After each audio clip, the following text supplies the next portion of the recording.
আসসালামু আলাইকুম। আপোনাক আন্তৰিক স্বাগতম জনাইছোঁ। আপুনি চাই আছে সাধাৰণ ৰোগৰ চিকিৎসা ইউটিউব চেনেল।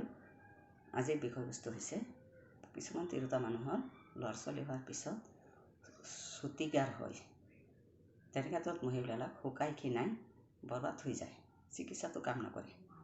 তেনে ক্ষেত্ৰত আপোনালোকে এয়া কল লৈছোঁ, যিকোনো কল এটা ল'লেই হ'ব, পকা কল লৈ পেলাই এই কলত আপোনালোকে মৰা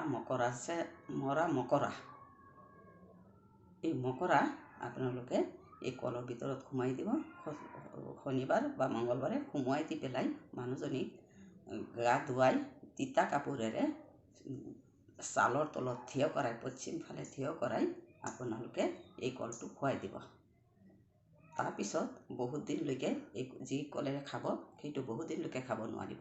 এনেকৈ কৰিলে আপোনালোকৰ এই চুটিগাৰ নাইকিয়া হৈ যায়। মোৰ ভিডিঅ'ৰ দ্বাৰা উপকৃত হ'লে আপোনালোকে লাইক, শ্বেয়াৰ, ছাবস্ক্ৰাইব কৰিবলৈ নাপাহৰিব।